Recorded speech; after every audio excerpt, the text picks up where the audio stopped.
given how quickly AI is advancing, given how quickly disruptive technologies are advancing, given how much damage it's doing to our civil society, what the behavioral impact that it has on our kids, there's no question this is urgent. And I will say that unlike all the other crises that I have in the book, this is the one that if you ask me, Ian, is this a Goldilocks crisis? Can we get this right?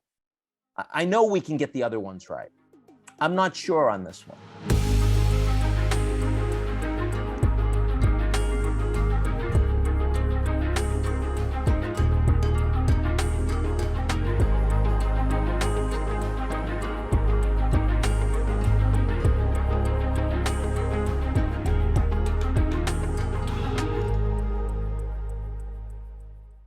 Back on Forward, author of the brand new book, The Power of Crisis, How 3 Threats and Our Response Will Change the World, founder of Eurasia Group at G0. You know him as Bill Maher's best friend. Ian Bremmer is back. Ian, welcome. Hey, you know him as a good buddy of Andy Yang too. So, you know, I'm perfectly happy with that. Me too. So grateful. So, Ian, you're like the oracle I turn to when I want to figure out what the heck is going on in the world. And you've been incredibly in demand lately because so much has been going on in the world. But you started writing this book, I'd imagine, sometime during the pandemic. And events are now dramatically unfolding around the world. You had a piece in your book about Russia's invasion of Ukraine. Like, what's your latest perspective on that? There was part of me when the conflict broke out, I thought to myself, wow, if Ukraine can hold on long enough, that Russia would lose or give up. But here we are, like a number of weeks later. What's the latest on that front? Well, let me first say that you're right. I started writing The Power of Crisis during the pandemic. And the idea was that we are in a target-rich environment right now in terms of global crisis. There are all sorts of people that are writing books that are telling you the sky is falling and the wheels are going to fall off. And you and I have never been comfortable with that kind of analysis. We want solutions. And I thought that there was really not only space for, but really necessity for one book out there that said, how is it that we can and are taking advantage of some of these crises to deal with some of the challenges that have made us increasingly very anxious and despondent over the last decades. And indeed, we are. And starting with Russia-Ukraine, which wasn't an active crisis when I started writing the book, but certainly was by the time I finished it. It's absolutely true. I mean, think about just in the last day, Finland is now going to join NATO. And in very short order, Sweden's going to make that announcement too. That wasn't remotely possible before the Russian invasion of Ukraine. Indeed, NATO was adrift. President Macron said it was brain dead. And now NATO not only has a mission, but it's more consolidated. The Germans are spending the money on defense that 4 successive US presidents have begged them to do, and they refused. The Asian allies are all coming to the Munich summit in June. They're much more aligned as well. So it's not a pivot to Asia instead of Europe. It's the world's advanced democracies working together in response to this horrible decision by the Russian president to invade a country, a neighboring country of some 44 million people whose only sin is to want to elect their own leadership. So yeah, we can get into how it's going, but I mean, the first thing we should say in how it's going is that actually the West looks more coherent. It has more leadership. Democracy seems to matter more. And indeed, 3 months in, there are 6 million Ukrainian refugees in Europe, but the Kiev government is still standing. And Zelensky is still president. And almost no one would have presumed that, certainly not Putin. And the reason he invaded is precisely because he believed that the West wouldn't be interested in and willing to respond. I think if he had an inclination that this crisis would mobilize the West to actually respond effectively, he wouldn't have invaded in the first place. So good thing that Putin didn't read my draft.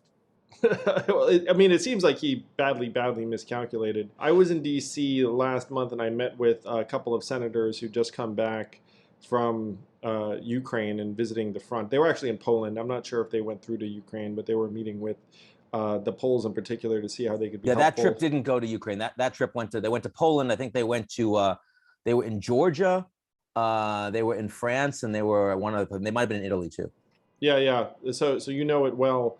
Oh yeah. And I also saw a story about this Polish high school that was welcoming. In that case, it was maybe like dozens of Ukrainian students. It was in a way very wholesome. It humanized the whole thing because you realize that these Ukrainians who fled, I mean, they're still teenagers and they still need to go to school. And so the Polish school is like, hey, I guess you're joining this school. And so that like they, if you can imagine your high school all of a sudden having 100 new students, and they were all sitting together learning.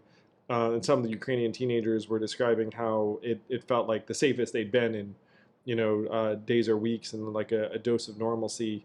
Sense I got from the senators also was like that they weren't sure how long this conflict was going to go on for. Is time on the Ukrainian side, or is it? Can one tell? I wouldn't say that time is on the Ukrainians' side. There are a couple things that we know. We know that Russia has become a pariah for the G7. That the relationship between Russia and the US and Europe has been broken, and that's permanent. We're not going to unfreeze their assets. We're not going to start buying energy from them again. Once that gets cut off, that's it. And that's a G20 economy. That's unprecedented since the Soviet Union has collapsed. It's a really big deal.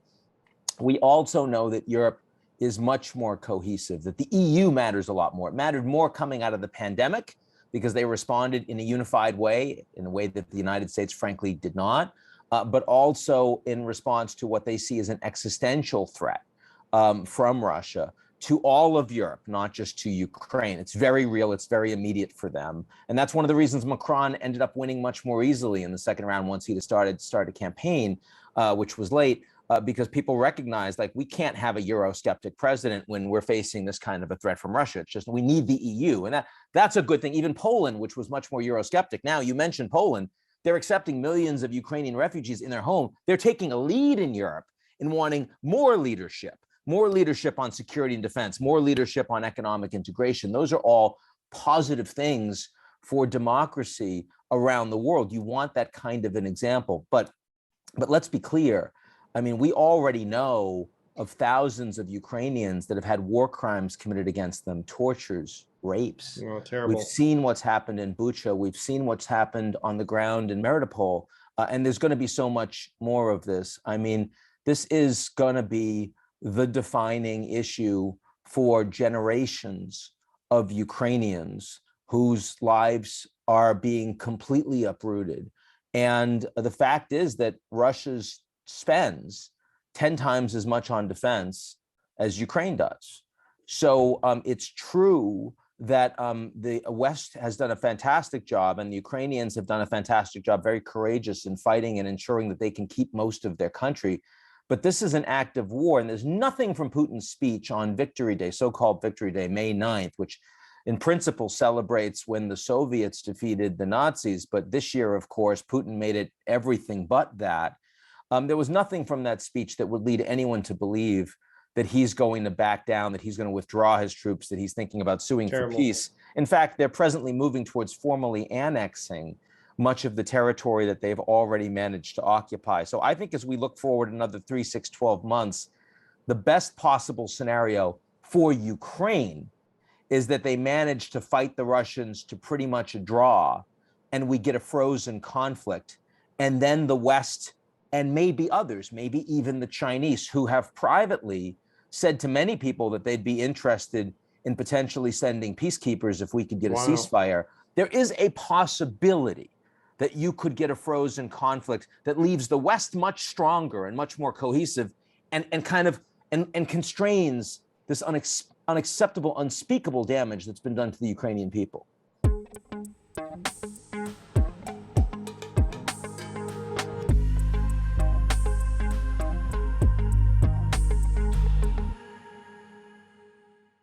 Who couldn't use someone to talk to nowadays? It's one reason why I'm so glad that this podcast is sponsored by BetterHelp Online Therapy. What is BetterHelp? It is an on-demand, professional trained therapist who can come to you in the privacy of your own home and give you the help that you need. BetterHelp is customized online therapy that offers video, phone, and even live chat sessions with your therapist, so you don't have to see anyone on camera if you don't want to. I know some of us just prefer to chat, to text, to type.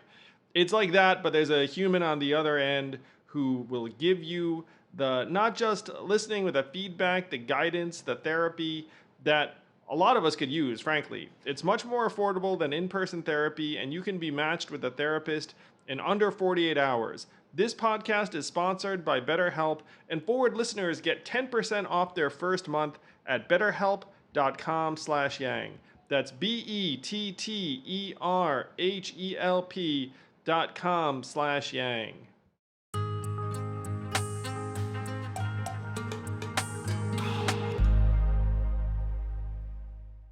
You mentioned China, and a number of people have said to me that one potential silver lining of this is that other countries are seeing what's happening with Russia becoming a pariah and the economic harm and the fact that there have been really negative ramifications for the regime as something that might discourage other countries from undertaking, shall we say, something that involves some form of aggression against a neighbor. Is that a potential silver lining out of this? Well, I mean, I know how personal the Taiwan issue is for you. That is what I was thinking. Yeah, I mean, yeah, and you and I have spoken about this in the past. I was not someone who believed that China was interested in suddenly invading Taiwan imminently.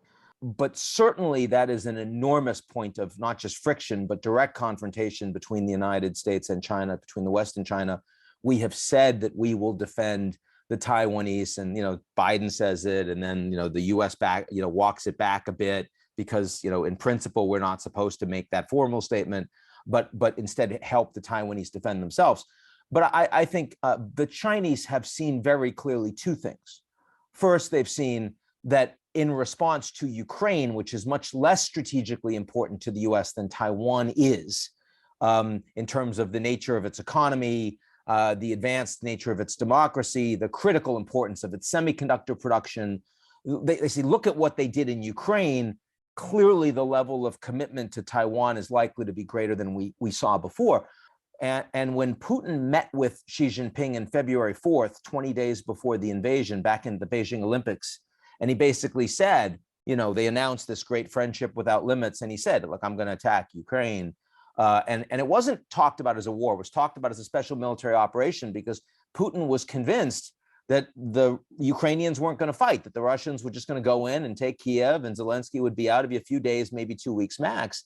Well, the Chinese are seeing that is not what has happened, and that the Russians are performing very badly on the ground. And this is a military that hasn't fought for decades. And that's part of why the Russians aren't capable, aren't ready. And the Chinese absolutely take a lesson for that, because the Chinese military hasn't fought for decades. And so they're looking around and going, we may not have the capacity to respond to the Americans if Taiwan gets chippy, or the East or the South China Sea gets chippy in a way that we think we do. We better go back and sharpen our pencils on this. So I think it buys time. I think it creates some realism on the part of Beijing. And I think it creates greater understanding that American military power and allied military power, including the Quad, including AUKUS, and bolstered by the Indo-Pac economic framework, which is being developed, none of those should be taken lightly by a government in China that frankly has more than its own share of problems this year. Yeah, when you talk about those problems, there have been images and videos circulating about some of the lockdown efforts in Shanghai in particular, where I do have family. And one of the things that I've heard from multiple people is that there's a lot of anger and resentment in China among the Chinese where their leadership is concerned. That there's also a rise in nationalism is what I hear. It's like there's a lot, there was, as of last year, frankly, a greater degree of animus towards the U.S. But anyway, from what I'm hearing, and this is just from half a dozen people. Anecdotal, yeah. Yeah, I know personally that they're suggesting that there's a lot of anger and discontent towards the regime at present. I mean, in the same way that in Russia, the overwhelming response is anger at the West. And as the economy gets worse, they're going to blame the West for those sanctions. They're not principally going to blame their own Russian government. If the war is not going well, they're going to say NATO's fighting us. This is the reason. In China, I agree, there is a lot of nationalism. There is a lot of feeling like this is about the West, that, you know, the Chinese locked down their population and prevented COVID from spreading, and the West didn't care. The West particularly didn't care about their old people, don't respect their old people, and allowed 1 million Americans to die because they weren't prepared to wear masks. They weren't prepared to be responsible. They just didn't care.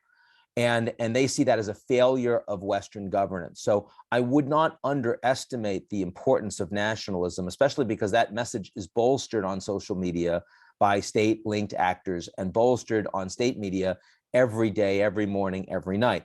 But if you are in Shanghai, and of course, you know, the average Shanghainese is wealthier than the average citizen of Portugal. I mean, this is the wealthiest city in China. They've done extravagantly well over the past 40 years. It's a world-class city. There's a level of arrogance among Chinese that live there that, you know, everything works well here. We aren't like a second-tier city. We're not like a rural area. And then suddenly a 4-day lockdown becomes a 1-month lockdown, and they're having, and it's managed badly, where children that are positive, tested positive, are stripped away from their parents, where pets are taken away and culled, where, you know, they're having a hard time getting food. They can't leave their complex. They're not getting good information. I mean, this is absolutely angering them, primarily with local government, but increasingly that level of frustration is broader. And some of that is coming out even to the West, despite the Chinese government's best efforts to clamp it down. And I think that the Chinese government did do a fantastic job in ensuring, once they admitted that COVID existed, which of course was several weeks after it actually existed, they were able to get to track, to trace, to lock down, and get their economy running again by the second quarter of 2020. It's been interesting. There were different periods because I have family over there. Yeah. And so there were periods when we were in lockdown when they were, you know, fairly open again. And then things that were kind of flipped. I mean, they were going to nightclubs and they were proud of that. Yeah. They were very proud of that. But what really hurts me, and this is, I mean, looking at my book, looking at The Power of Crisis, I mean, this was a failure, is that this pandemic did not in any way bring together blue states and red states in the US, or the US and China. And what we're seeing right now is that the Chinese, in their arrogance of the government, are so unwilling to support the US and Europe in sending them mRNA vaccines that work. We have the single greatest commodity in global surplus in the world right now. When you have inflation and challenges on supply chain everywhere, the one commodity that is in greatest global surplus are mRNA COVID vaccines. We have produced the living hell out of those things. We have them. We can give them to you. In Africa, the problem is not that we don't have vaccines, it's that they don't have the infrastructure to deliver them to the people. And so they'll expire before they can get into arms. China has that infrastructure. They can get those vaccines to the people, but they refuse to license Western vaccines because they can't admit that we got that done faster and better than they did. Who cares? Yeah, like, who we're cares? one humanity. It's one virus that morphs over time. We have to work together. And the Chinese absolutely refuse. And you know what the horrible thing is? The reason they're refusing is because this crisis isn't big enough. They think they can deal with it. They see the light at the end of the tunnel. They're going to get their own mRNA vaccines by the end of the year. They can handle the lockdown. Xi Jinping gets his third term. They can pump enough money into the economy to make it work.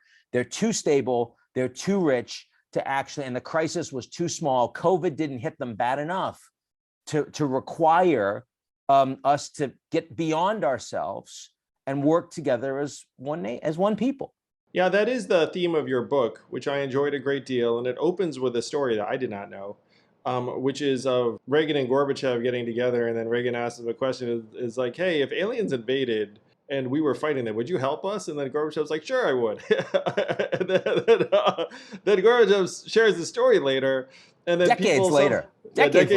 And then some people take it somehow as like like a negative on Reagan. And I was like, you kidding? It's a great question. It's a great sentiment.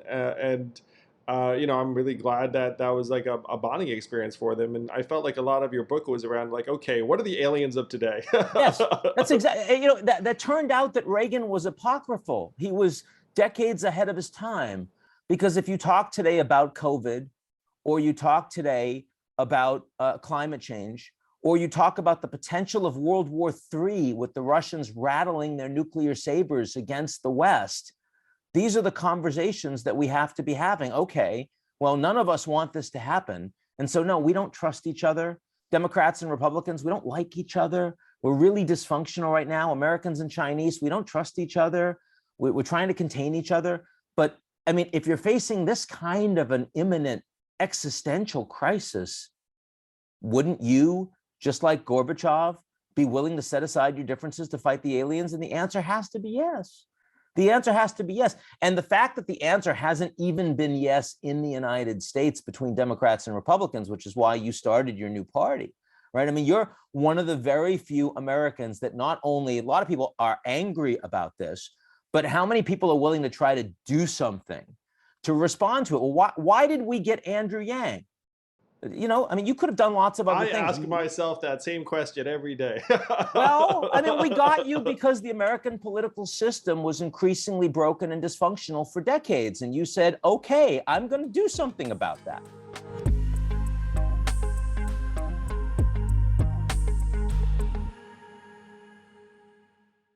Want to talk to you guys about a new sponsor we have called Airtable. And if you've ever tried to do any sort of leadership activity or startup, you have seen Airtable at least be offered to you as an awesome solution. In this ever-changing landscape of work, how can you ensure your people, workflows, and data stay connected? Airtable is how. Airtable allows you to create flexible systems that help your team operate as one. I've used it a few times, different orgs, and it's fantastic. So break down the barriers that leave teams feeling disconnected. With Airtable, your team works from a single source of truth that is always up to date and keeps everyone on the same page. So with their adaptable approach, everyone from marketers to product teams to podcast producers can build tools that fit uniquely to the way they work. Plus, Airtable keeps individual projects connected to your higher level goals, so you never lose sight of what you're working toward. It's pretty awesome. So give it a try for free at airtable.com today. That's airtable.com to get started for free. Check it out, guys. A massively helpful tool.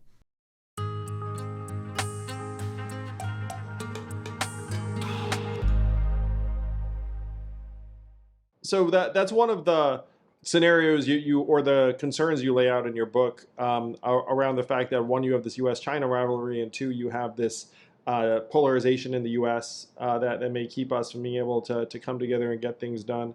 And you pose as potential unifying threats, I think one that everyone can understand very readily, which is climate change.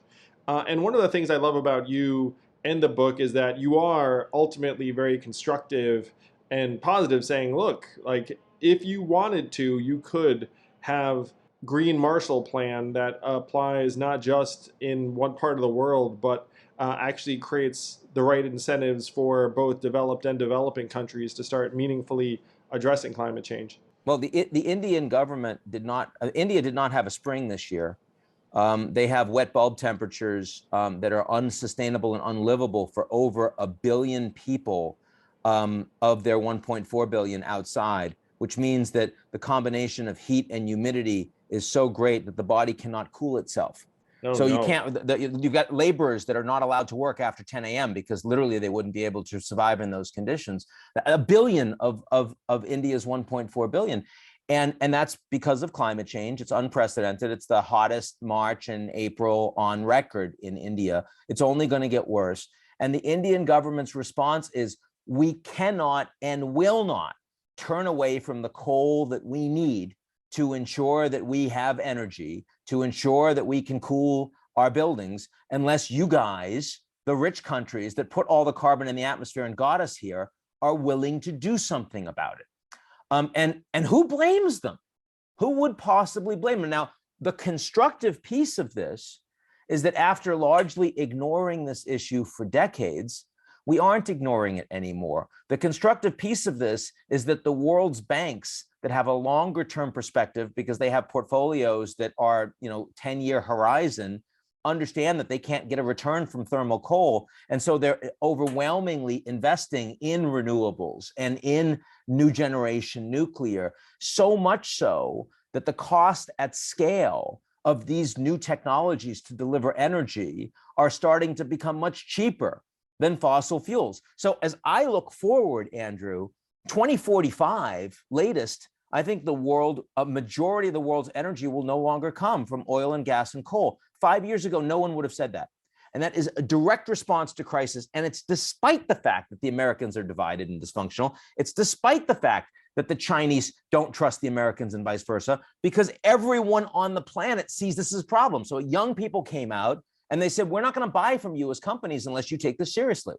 And the banks did it, and the Europeans did it, and the Japanese did it. And when Trump pulled out of the Paris Climate Accord, the mayors and the governors said, no, we're sticking with it. And they did. So I call this a Goldilocks crisis.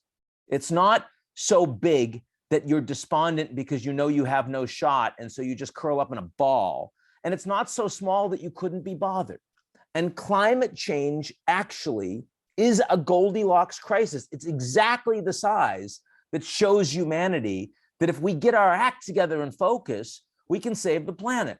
And we are actually on track to do that. Now, if you listen to Antonio Guterres, the Secretary General of the UN, who is not just a good friend, but his quote's on the back of the book.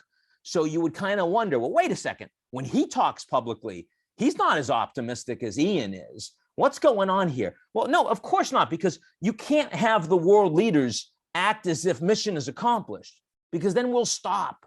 There's a huge amount to play for between 1.5 degrees of warming and 2.5 degrees of warming that will affect the lives of hundreds of millions of people and countless species that are facing extinction on the planet. So we need those leaders to keep leaning in and to panic people a little bit more. But the reality is, for you and me trying to understand what's happening on the planet, is we are starting to get this right.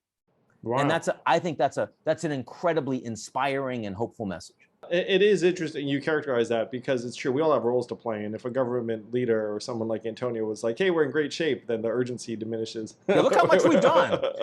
Take a year off, guys. You can't do that. But that's one reason why I can't be Secretary General. It's really for the best.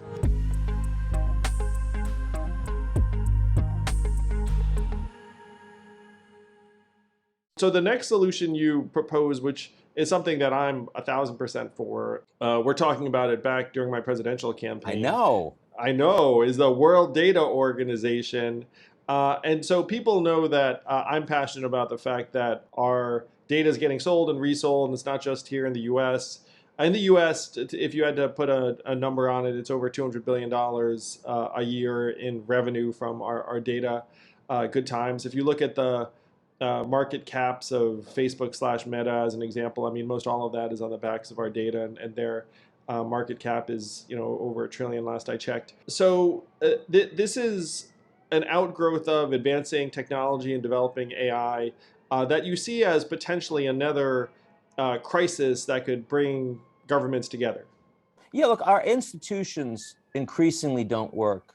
And the reason for that is not because our leaders are bad. The reason for that is because they're old. The institutions are old, and they aren't reformed yet. And they're meant to be sticky when you create them, because you don't want people to come in and break them and make them work for them, as opposed to you, because you created it and so it should work for you. But over time, the reality is the global economy changes, the balance of power changes, but if the institutions don't change, that means the institutions will start to fail. So, I mean, an easy example on this is NAFTA. When we started NAFTA, it reflected the economy of the US, Canada, and Mexico as a great trade agreement. And by the time Trump became president, it reflected less than 50% of our trade, because data and services not covered by NAFTA. But increasingly, that's how we trade. So the fact that Trump blew it up and created a new NAFTA was one of the things that he did that I most supported. And the reason for that was because we now have an agreement that reflects a 21st century economic trade between our countries, and it'll last well for another 20 years or 30 years. That's a good thing. And in fact, there's a sunset clause. So in 10 years, you have to renegotiate it. Awesome. So why is that relevant? Well, because everything you just asked me about in terms of global data and in terms of surveillance capitalism, where companies' business models are driven by making human beings into products, by profiting off of the data that they get from us, and we in turn get free services that are no more free than the dinner. Oh yeah, well the cost is only our mental health, our democracy, our integrity as a society, just little things like that. Yeah. But I it's mean, free, like but when it's free. JP Morgan, takes a billionaire for a dinner, that's not a free dinner, right? So it's the same thing at massive and unprecedented scale, and with enormous impact on us as human beings. So what do we need? And you and I talked about this when you were running as president. And you even mentioned it on the presidential debate stage when you were asked about it, which is we need a World Data Organization. Why? Because we don't have one. I mean, it's the most obvious thing, that data drives the 21st century economy, and there is literally no architecture for it. So how could you not have such an agreement? Now, a World Data Organization would have not just governments, but would have corporations in the space play a much greater role, because unlike in the 20th century, these tech companies function as sovereigns in the digital space. So it's going to need to be more of a multi-stakeholder approach. 21st century solutions increasingly look like that. Climate change solutions increasingly need corporations and banks in addition to governments, right? Because in reality is that's how decisions are made. That's how power is diffused these days. But there is no question, given how quickly AI is advancing, given how quickly disruptive technologies are advancing, given how much damage it's doing to our civil society, what the behavioral impact that it has on our kids, there's no question this is urgent. And I will say that unlike all the other crises that I have in the book, this is the one that, if you ask me, Ian, is this a Goldilocks crisis? Can we get this right? I know we can get the other ones right. I'm not sure on this one. I think it might be, it might not be. It might be impossible to contain, impossible to regulate. And if that's the case, then as a species, we're not going to be around for much longer. But if you're not sure, how can you not do everything you can to at least try to see if it's a Goldilocks crisis? And that's kind of where we are. Yeah, I mean, you use some very strong language in the book about how that this may be the greatest threat. And I thought, like, wow, I mean, that's very, very, very firm. I tend to agree with it. Let me tell you why I think it's the greatest threat. So it's very specific, because when we had nuclear weapons, people thought that was the greatest threat. But the interesting thing about nuclear weapons as a technology, it's very complex. The materials are very dangerous and they're rare. So for 70 years now, we have done a really good job in being able to contain nuclear proliferation. There are very few organizations in the world that have nukes or are actively trying to get them that we don't know about.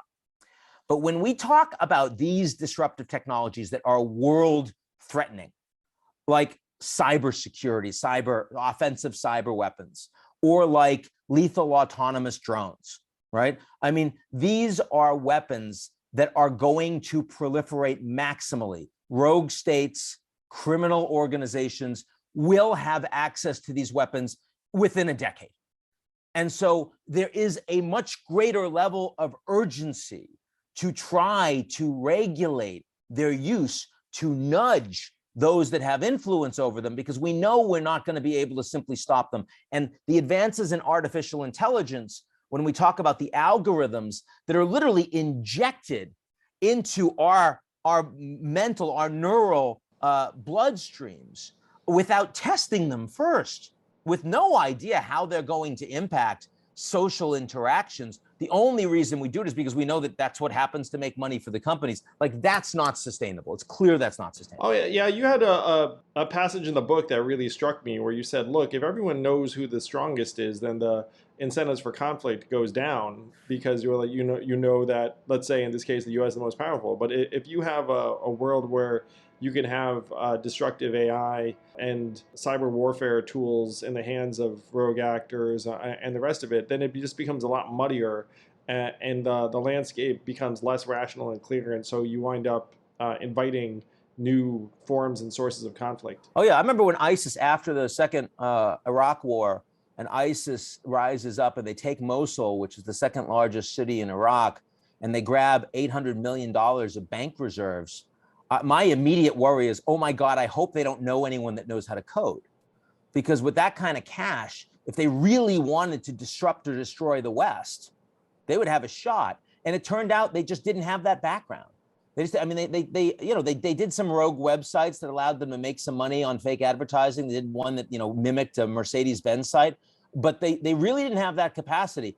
That's not going to be true in wars and massive displacements and asymmetric conflicts in the next decade, 2 decades. It just won't be true. Reading it, I was like, yeah, this is happening, and it's going to be very, very difficult, because you can imagine a world where it's just so much harder to somehow safeguard or secure a site or a system or infrastructure or network than it is to try and attack it, in my mind. It's like, and it's one of the struggles we have these institutions now, is that you have a political figure who has to come and say, like, hey, we're ready for X, and then you're like, in reality, it's like, come on, like we know that if someone really was determined, like, there are all sorts of vulnerabilities. Yeah. I mean, it's funny, when I was writing that chapter, I thought to myself that you were one of the people that not only was most aligned with the message, but also really would get it immediately. And there are, now it's coming out on Tuesday, and there are a lot of people in government that have already read the draft. And nice work. And good stuff. Usually when they talk to me, they're like, okay, well, walk me through this chapter, because I don't really get some of what you're talking about on AI. Why is that a bigger threat than climate change? And like, that's part of the problem, is that the government leaders just don't understand how fast this has become existential for our planet.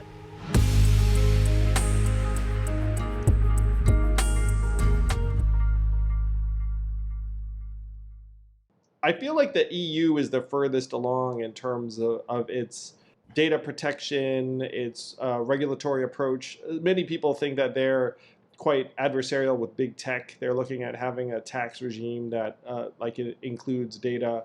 I happen to think that they, there are a couple of things I tweak, but they have like the best approach I've seen out of a government. My hope is that the U.S. follows the EU's lead and adopts what California did around its on GDPR. Yeah, and to me, like, the argument was, like, I helped out with that California referendum that got higher data protections for Californians, and then the argument is you go to other states and be like, why the heck do Californians have these rights and protections that you don't? The hope is that maybe you can get state governments to get their acts together faster than Congress. Ideally, eventually Congress would follow suit, and then if you had the U.S. and the EU approaching this in a similar way, then maybe you could have the seeds of the World Data Organization, because those would be the two biggest actors. So that's what I see as the path. I don't know, when you say, like, you're not sure that this one's the Goldilocks scenario, like that would be my shot at it, is start at the state level and then try and get it across Congress. So I'd tweak it a little. I would say it's the EU, it's Canada, and it's Japan, because those are the countries that are most aligned on the regulatory side, but also don't have the big companies internally. So it's a lot easier for them as a consequence. Yeah, makes sense. Right? Why is the EU so effective? Because they don't have, the lobbying and the capturing from local European companies that are so powerful. And I think, but together with that process, you need to find some of the private sector actors that are most aligned, and that just in the same way that Larry Fink from BlackRock, it's not like he cared about the environment more than other financial actors, but he was the one that first understood that the world was going to move in that direction. And he thought, if I make that big bet early, I will have a huge advantage over my competition.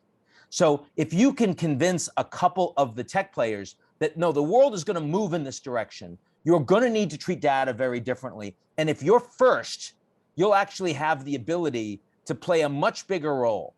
Right. And you'll be able to build the products that will be much more effective in this new global order. And so take a bet on it. And yeah, you're going to have to do the equivalent of giving up the thermal coal early, but it makes sense for you. I think you want to find and get a few of those companies involved early. And those companies exist.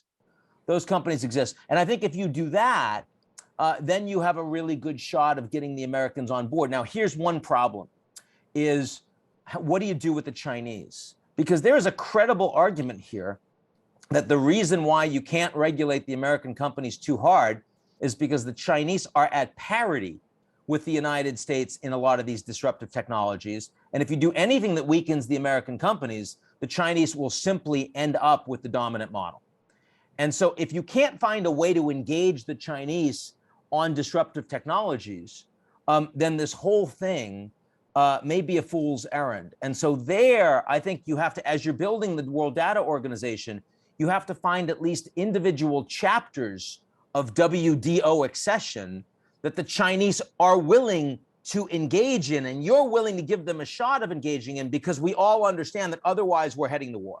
We're heading to conflict. Like quantum computing can't be just brought in-house right now. Right now, everyone that's involved in quantum computing is doing it in-house. There's no sharing in the public sector where there is in other parts of AI. And so when you talk to the people that are leaders in quantum, they don't know where their competitors are.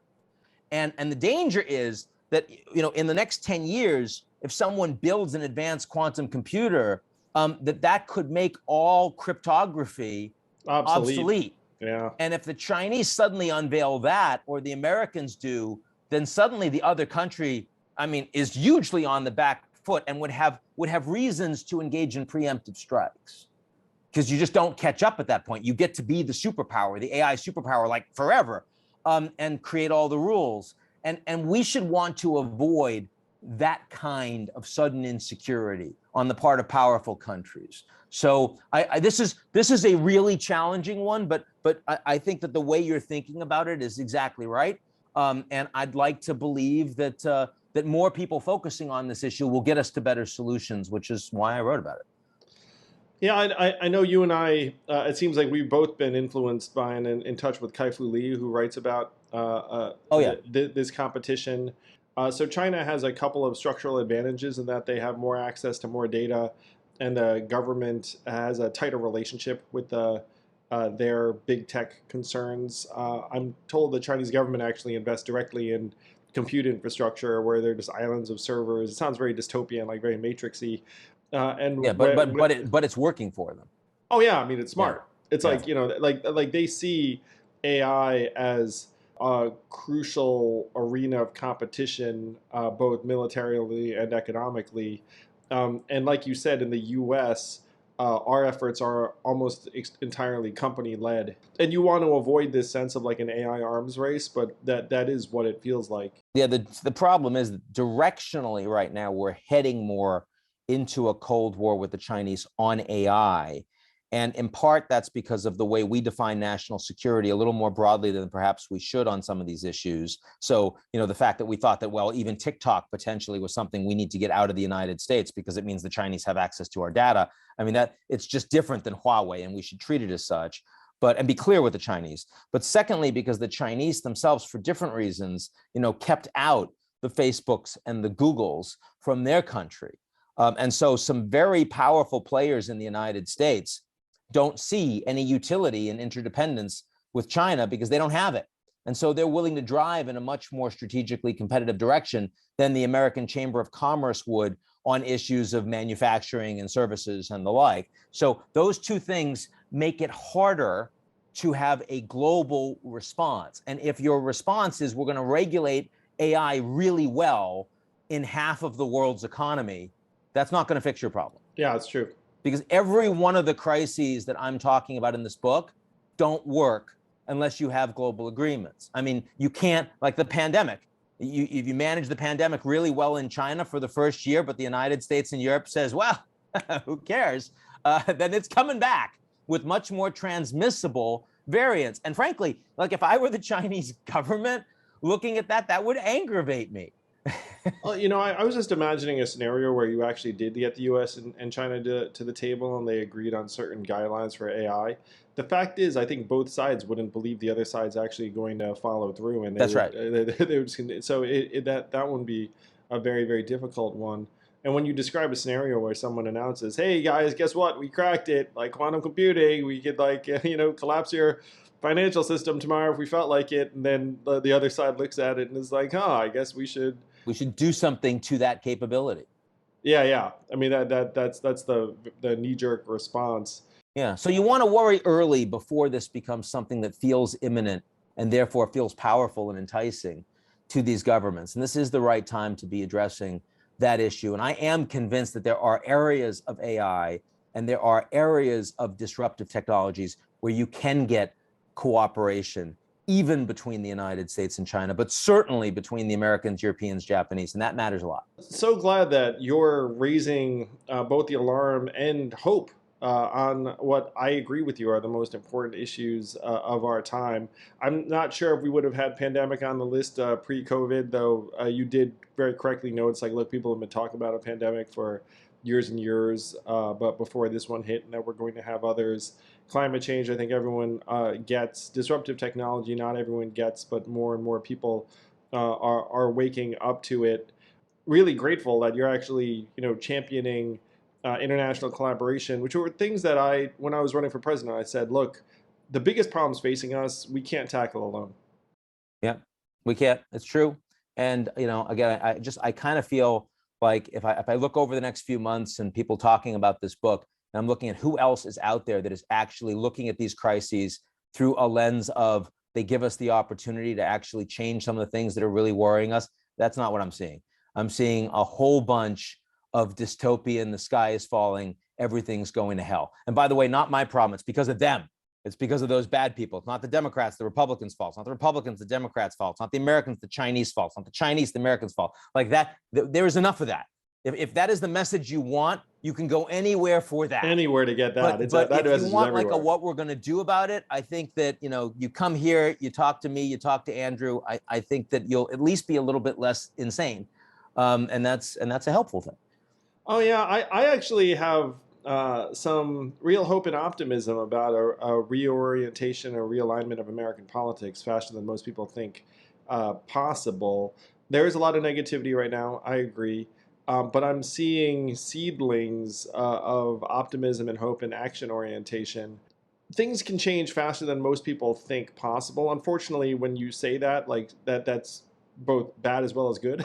Yeah.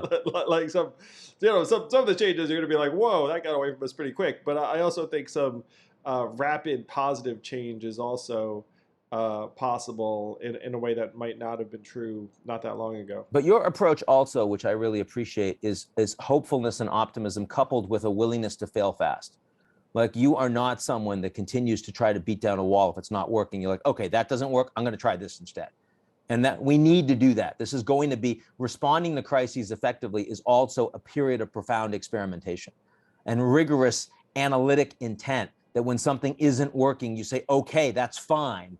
We still have this problem. Let's move to plan B. Yeah, amen. I mean, one of the things I'm trying to alert people to is that at this point, stances on different topics and issues at this point are serving as tribal markers more than anything else. Because the fact is, like, our political system is not going to deliver on, 80, 90% of the things that any of us would want. And so we have to try and fix that. And then we can go back to hashing out whatever disagreements we might have. And so it's interesting. I mean, it's the case I'm making because I'm sure it's true. It's not the case that Americans are accustomed to hearing because we're so accustomed to being tribalized and pitted against each other and said like, hey, they're the bad guys. It's like at this point, the system's the bad guy. And if we can get past that, realign the system so it responds to most of us or more of us at least, then we'll have a shot at it. And then we'll get together with some of these other governments and say, hey, look, guys, the U.S. is functioning again. To go back to where we started, I will say that Democrats and Republicans right now do agree, for however fleetingly, that Putin is a worse guy than their enemies across the aisle. Yeah, and you have highlighted some of the new cohesion and energy around NATO and democracy as a response to that. So hopefully the world will rise to the challenge, will rise to the occasion. And if it does, I think you'll be a big reason why. You laid out some incredibly ambitious, optimistic, yet practical suggestions for global responses to our biggest problems. And, we all owe you a debt of gratitude, Ian. And I owe you a debt for always giving me a better sense as to both what's happening in the world and what we can do better. So this book, The Power of Crisis, How 3 Threats and Our Response Will Change the World, is on sale right now. I mean, this podcast is probably going to come out on Monday, and so if you order it, the book will show up on your doorstep tomorrow. That's right. Excellent. Thanks, man. I see you real soon. I'm looking forward to it.